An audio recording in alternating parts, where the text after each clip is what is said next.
शारदीय नवरात्रों की शुरुआत के साथ जम्मू के कटरा में नवरात्रि फेस्टिवल का आगाज 5 अक्टूबर तक चलेगा। यह फेस्टिवल रामलीला, प्रभात फेरी, शोभा यात्रा जैसे कई कार्यक्रमों का आयोजन। नवरात्रि के मौके पर आगरमालवा में मां तुलजा भवानी के मंदिर में रौनक, सैकड़ों की संख्या में पहुंच रहे भक्त।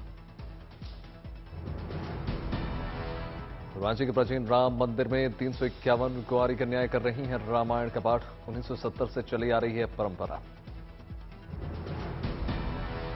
अमरावती में गरबा आयोजन में पहुंची सांसद नवनीत राणा, खुद भी किया गरबा। नवरात्रि पर भारतीय रेलवे की तरफ से यात्रियों को अनूठी सौगात पूरे 9 दिनों तक उपलब्ध कराई जाएगी। सात्विक भोजन वाली स्पेशल व्रत थाली।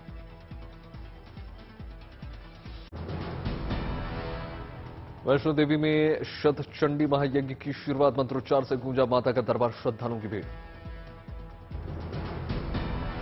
अयोध्या में भव्य रामलीला का आयोजन, मंच पर किरदार निभाने पहुंचे कलाकार हुए भावुक, कहा अयोध्या आकर धन्य हो गया।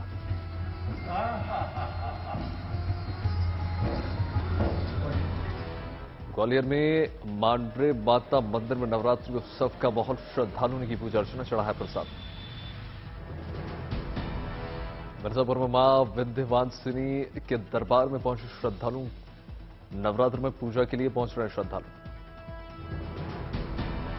बेगूसराय में भक्त ने की मां की विशेष पूजा अर्चना, सीने पर 7 कलश रखकर आराधना।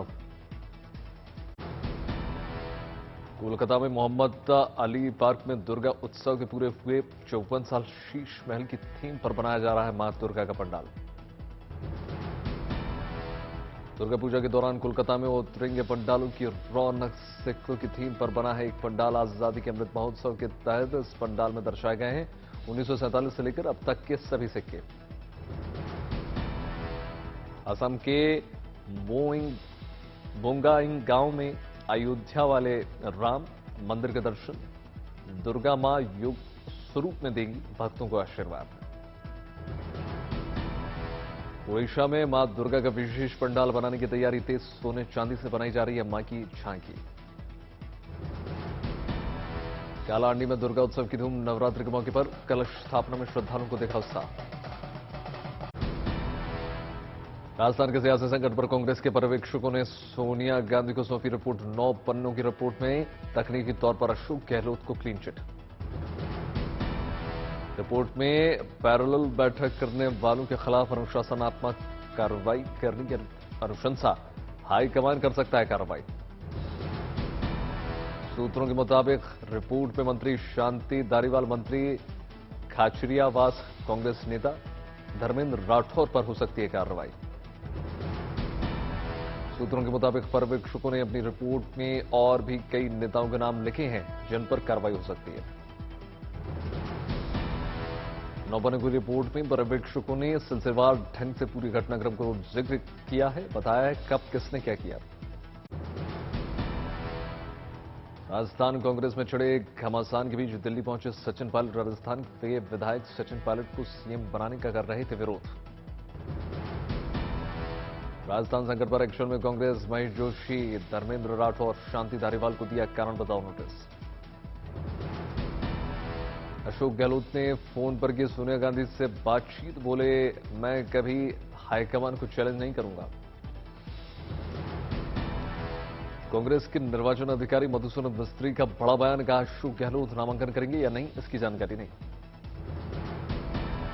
30 सितंबर को कांग्रेस अध्यक्ष के लिए नामांकन करेंगे शशि थरूर, मधुसूदन मिस्त्री ने दी जानकारी। पहले सूत्रों के हवाले से आई खबर, राजस्थान में सियासी संकट के बीच अशोक गहलोत अध्यक्ष पद के रेस से बाहर। कल के बाद कांग्रेस अध्यक्ष की कुर्सी पर नए दावेदारों की चर्चा। सोनिया ने एके एंटनी को बुलाया बतौर समर्थक, पवन बंसल ने भी लिया नामांकन का पत्र।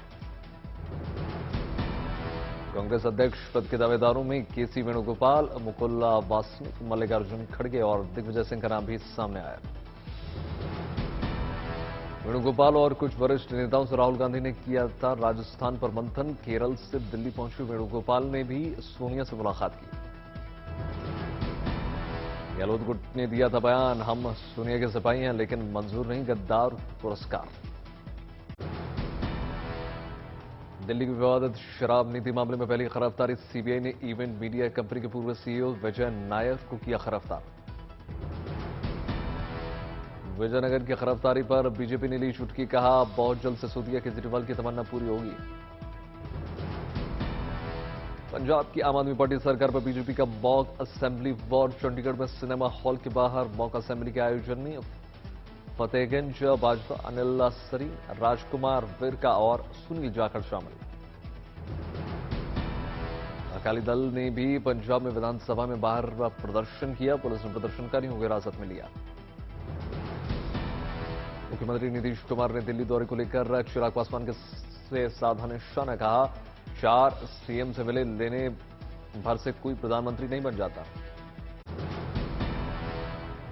एक बार फिर पीएफआई पर कसा शिकंजा। दिल्ली, उत्तर प्रदेश समेत 8 राज्यों में छापेमारी। 170 से ज्यादा लोगों की गिरफ्तारी। दिल्ली के शाहीन बाग, जामिया समेत कई इलाकों में छापेमारी। पीएफआई से जुड़े 30 से ज्यादा लोगों को हिरासत में लिया गया। जामिया इलाके में धारा 144। कर्नाटक में पीएफआई से जुड़े 75 से ज्यादा लोग पकड़े गए। कोलार से 6 गिरफ्तारी। हुबली और रायचूर से 2 पीएफआई कार्यकर्ताओं की गिरफ्तारी।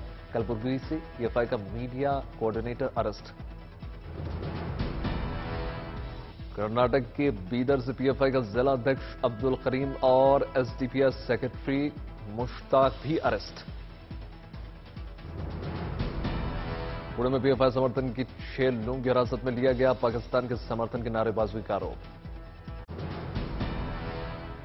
महाराष्ट्र के औरंगाबाद से 13 पीएफआई कार्यकर्ता हिरासत में लिए गए। नवी मुंबई से पीएफआई से जुड़े 2 लोग हिरासत में। उत्तर प्रदेश के 26 जिलों में पीएफआई के ठिकानों पर रेड। 57 लोग हिरासत में। असम के नागरबेरा में 7 पीएफआई कार्यकर्ताओं की हुई गिरफ्तारी। पहले हुई थी 11 लोगों की गिरफ्तारी। पीएफआई रेड को लेकर गृह मंत्रालय की उच्च स्तरीय बैठक। एनआईए की डीजी, आईबी चीफ, ईडी के डीजी बैठक में शामिल। गृह सचिव अजय भल्ला के नेतृत्व में बैठक में पीएफआई के ठिकानों पर छापेमारी को लेकर चर्चा।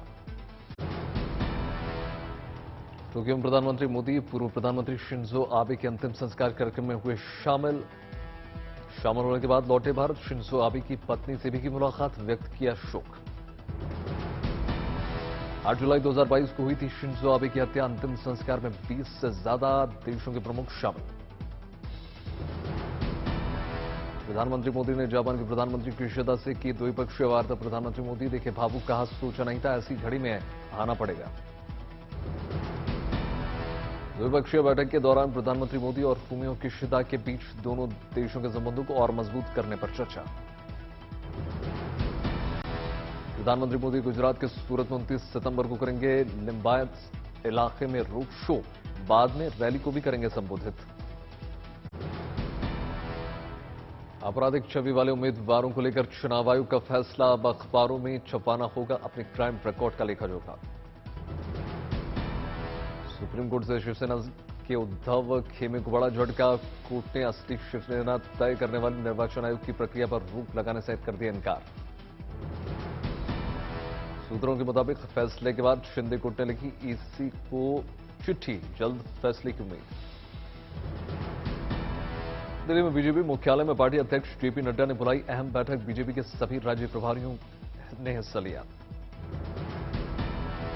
बैठक में आगामी लोकसभा चुनाव समेत अगले साल होने वाले अलग अलग राज्यों में विधानसभा चुनावों के मद्देनजर संगठन को मजबूत करने पर चर्चा। न्याय व्यवस्था के लिए ऐतिहासिक दिन शुरू हुई। सुप्रीम कोर्ट की संवैधानिक पीठ की सुनवाई की लाइव स्ट्रीमिंग। आपसे आप कोर्ट की बहस देख सकते हैं लाइव। शुरुआत के 3 मामलों से हुई चर्चा। सुप्रीम कोर्ट ने संविधान पीठ के सामने लगे 3 मामलों की सुनवाई के लाइव प्रसारण की व्यवस्था की है। इन मामलों में ईडब्ल्यूएस आरक्षण, महाराष्ट्र शिवसेना विवाद, दिल्ली केंद्र विवाद शामिल। सुनवाई की ऑनलाइन लाइव स्ट्रीमिंग के लिए सुप्रीम कोर्ट अपने पोर्टल पर करेगा इस्तेमाल। लोग कोर्ट की कार्यवाही को लाइव सुन और देख सकेंगे। पिछले हफ्ते भी सुप्रीम कोर्ट में लाइव स्ट्रीमिंग करने को लेकर फैसला सुना गया था। सीजेआई यूयू ललित की अगुवाई में फुल कोर्ट मीटिंग में लिया गया फैसला। राष्ट्रीय खेलों में हिस्सा लेने वाले खिलाड़ियों से उत्तर प्रदेश के मुख्यमंत्री योगी आदित्यनाथ ने की मुलाकात। कहा 20 की जगह अब 28 खेलों में उत्तर प्रदेश की प्रतिभागिता। उत्तर प्रदेश ने इसमें अच्छी प्रगति की कि इसमें 20 की बजाय अब 28 गेम में उत्तर प्रदेश की प्रतिभागिता होने जा रही है। बुधवार को अयोध्या जाएंगे मुख्यमंत्री योगी आदित्यनाथ। लता मंगेशकर चौक का करेंगे लोकार्पण।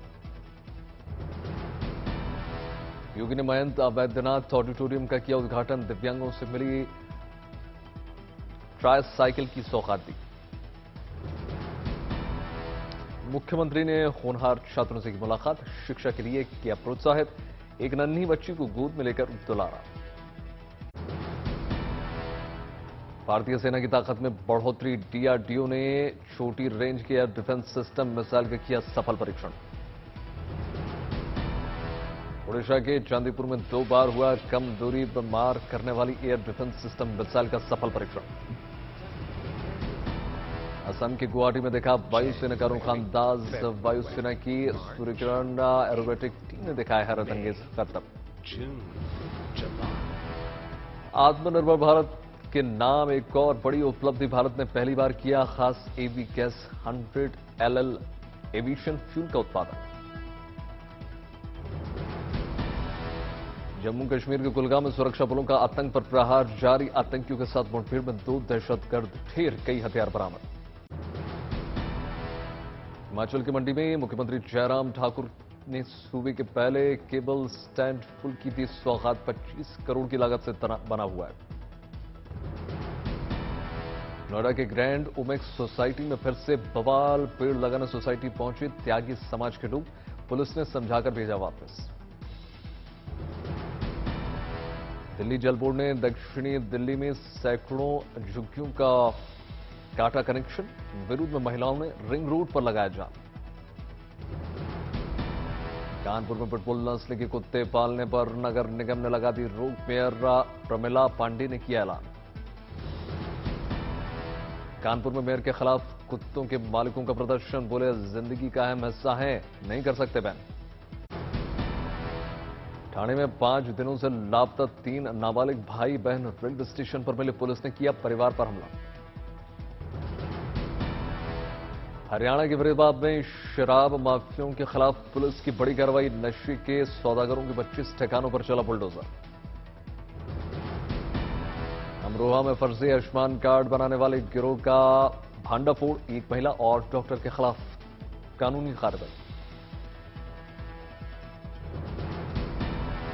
देवघर में साइबर पुलिस को मिली बड़ी सफलता। 6 साइबर अपराधी को गिरफ्तार किया। पंजाब के पठानकोट में पुतलों पर जीएसटी की मार। पहले से ज्यादा महंगे हो गए रावण, मेघनाथ और कुंभकर्ण के पुतले। भारत दक्षिण अफ्रीका के बीच 3 मैचेस की T20 सीरीज की आज से शुरुआत। तिरुवनंतपुरम में खेला जाएगा सीरीज का पहला मैच। दक्षिण अफ्रीका के खिलाफ इस घरेलू सीरीज में टीम इंडिया के हौसले बुलंद। हाल ही में भारत ने ऑस्ट्रेलियाई टीम को भी T20 सीरीज में 2-1 से करारी शिकस्त दी। भारतीय सरजमीं पर अफ्रीकी शेरों को ढेर करके भारत के पास इतिहास रचने का मौका है। अब तक अफ्रीकी टीम ने भारतीय जमीन पर नहीं हारे हैं कोई भी द्विपक्षीय सीरीज। अक्टूबर में होने वाली T20 वर्ल्ड कप से पहले टीम इंडिया की यह आखिरी T20 सीरीज है। जीत के साथ साथ अपनी वर्ल्ड कप की तैयारियों को भी अंतिम रूप देने का फोकस। सीरीज से पहले 3 स्टार प्लेयर हुए टीम से आउट। हार्दिक पांड्या को दिया गया रेस्ट। वहीं दीपक हुड्डा और मोहम्मद शमी इंजरी के चलते साउथ अफ्रीका सीरीज से बाहर। मशहूर फिल्म अभिनेत्री आशा पारेख को दिया जाएगा दादा साहब फाल्के अवार्ड। केंद्रीय सूचना एवं प्रसारण मंत्री अनुराग ठाकुर घोषणा की।